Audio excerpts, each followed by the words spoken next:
Hello, it's Gemma. Here's my shelter for today. There's a very slight breeze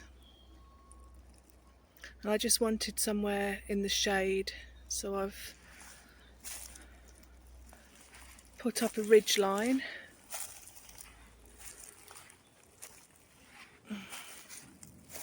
Used a Russian knot one end and another knot the other end. Can't remember the name of that one. But at last I can tie these knots without referring to any notes. It's taken a while, so pleased about that.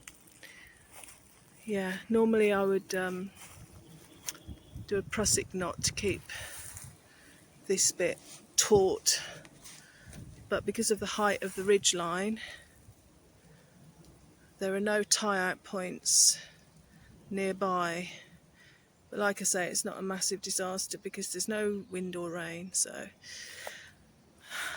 And I've brought loads of guy lines with me, and so I was able to, they're black so it's very hard to see, attach lines. You can see the line there from the tarp to the tree over there.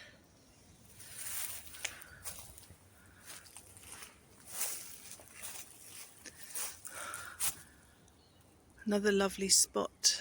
I've been here a few times, but again there's lots of foliage grown up around it, so it's made it a bit more private. Okay, this is the view from the other side.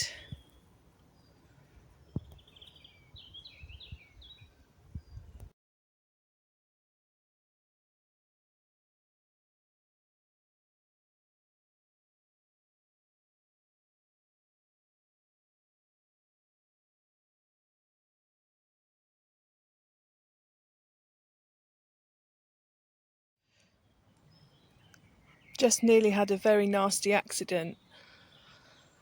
I had to get rid of my trail lightweight chair the other day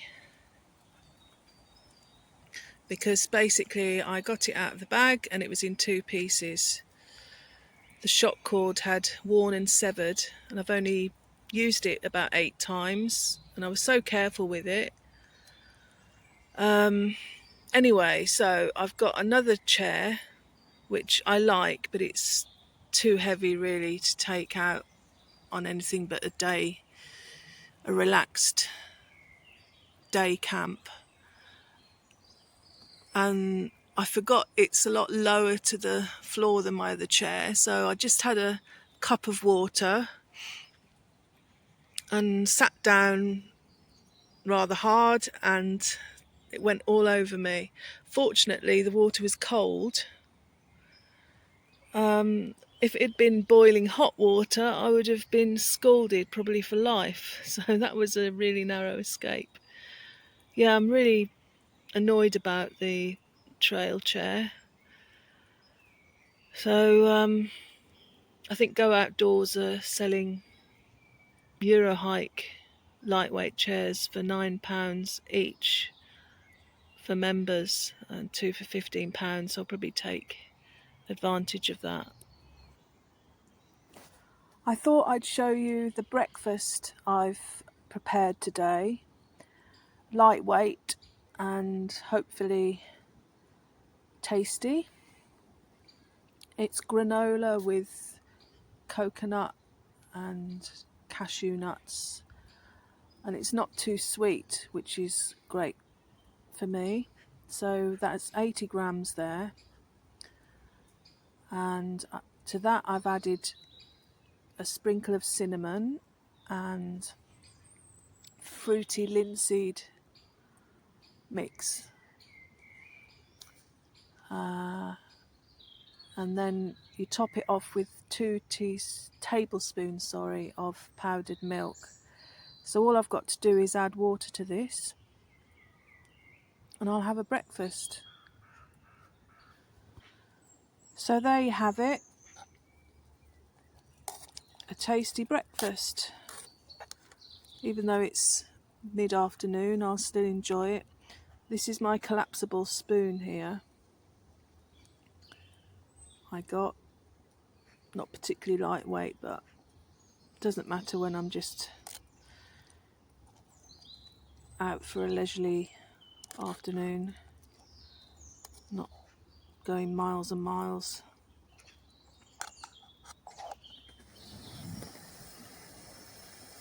I'm using the Trangia to boil water today in my fire maple 1 litre pot. So when you're using a spirit burner, make sure not to burn these plastic bits. Keep them well away from the flames. Mosquitoes are loving me under the shelter. Got a little bit of jungle spray with me. It's the only thing that works. So I've dabbed a few bits of that on me. But they're all round my head for some reason. So should have bought my mosquito head net. Never mind. It's a pity I didn't bring out my bivvy bag to sleep the night. Because I'm so relaxed now, sleepy. I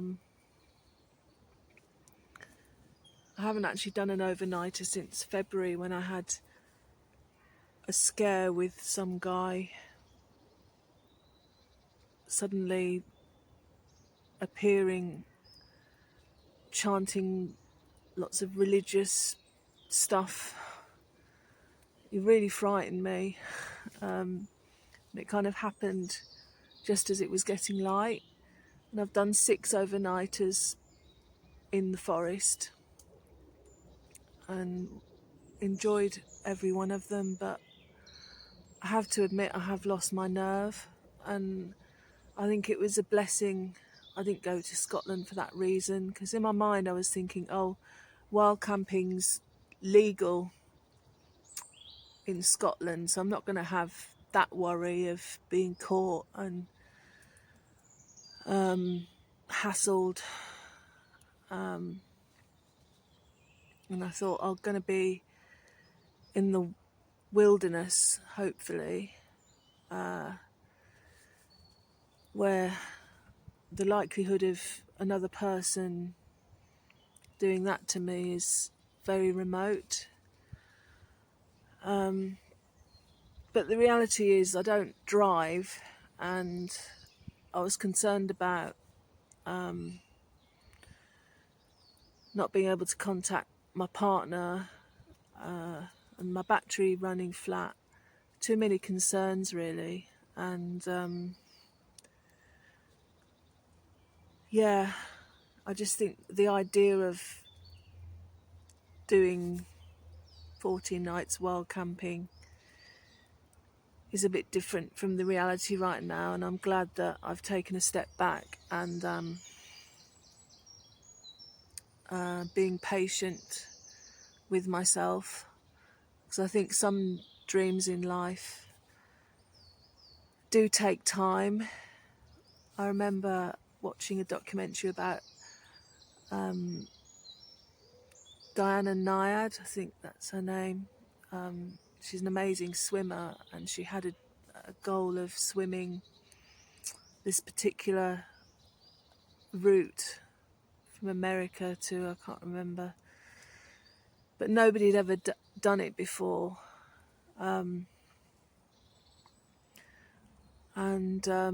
it took her 3 attempts, and she decided to do this when she was 60.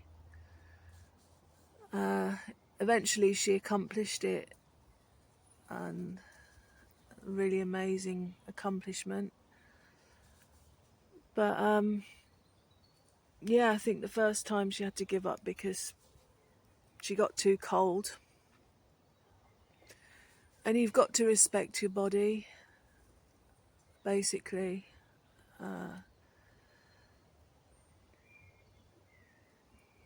Both the mental and the physical. aspects. And especially with things like complex trauma, if you've suffered that. Complex trauma, there's lots of layers to that. So that man sort of verbally attacking me kind of took me right back to childhood when I was violated. And it brings up all my contamination fears, and you know, it's a lot to kind of cope with, really. You know, I've done so well in terms of my PTSD. I've kind of come so far just through yoga, helping myself, and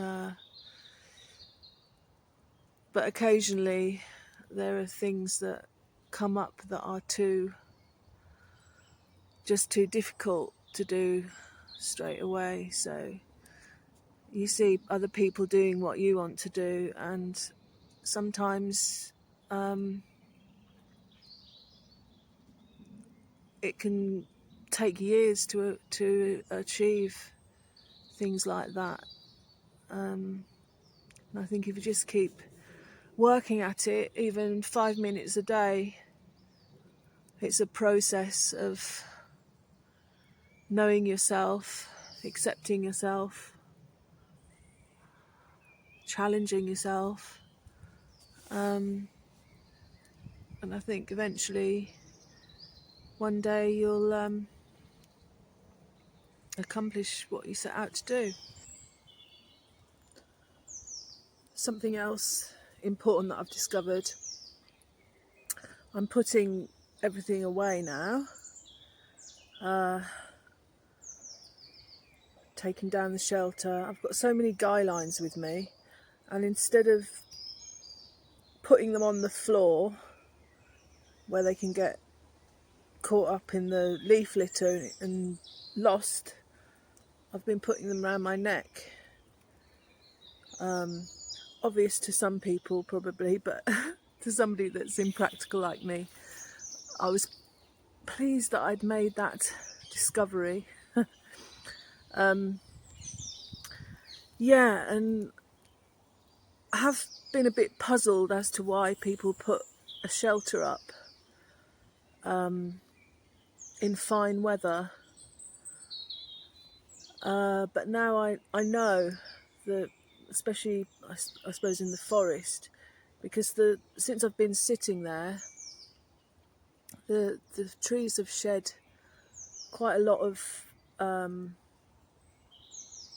little twigs and leaves and insects and stuff, which would have landed on my head, I'm sure. And it did provide a nice bit of shade for me. When I'm overnighting, I like to be able to see all around me, which is why I enjoy bivvy camping. I love looking up into the trees at night and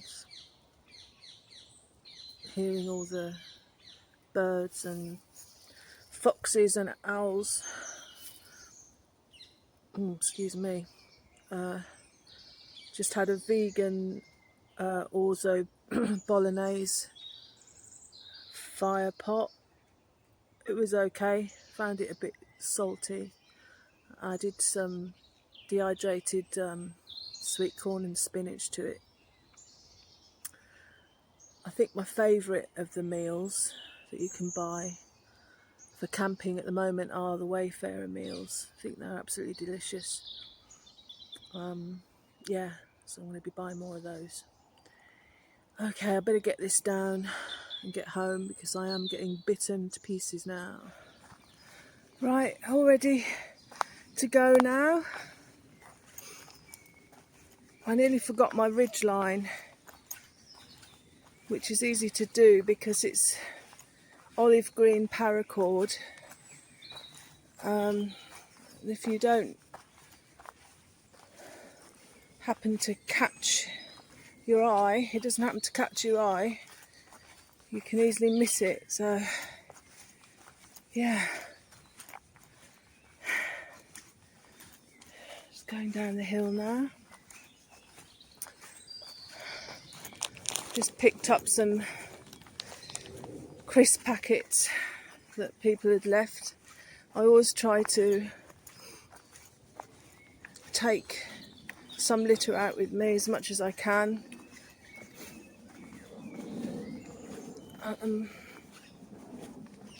I know I didn't drop it, but as far as I'm concerned, if I just leave it there when I could have taken it out, I'm as bad as the person that dropped it, because we're all responsible for this planet, for nature, and I can't complain about the litter problem if I don't actually do anything about it. So yeah,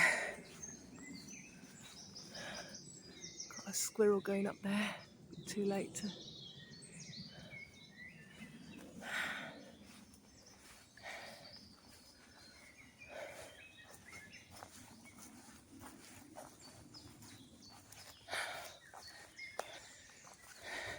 But I've had a great afternoon.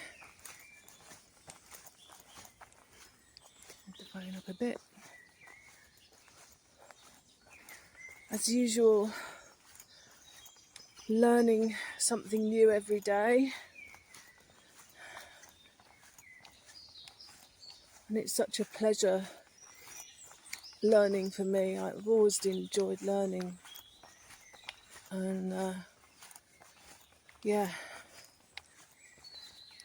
2 years ago I left a couple of allotments that I ran for nearly 10 years because I was coming up 47, I think, at the time, and I just wanted to do more with my life and to deepen my relationship with plants and animals even more.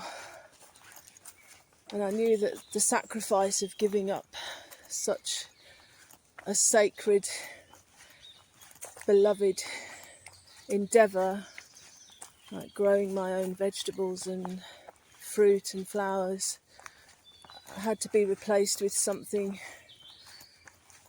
that was going to really challenge me, and camping has challenged me in such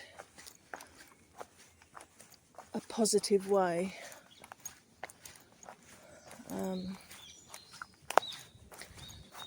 So I'm looking forward to doing more, going further afield at my own pace. Anyway, I'm going to say goodbye now. Thank you for watching, and thanks to those that support and like what I'm doing. It means a lot, and we'll see you next time. Bye.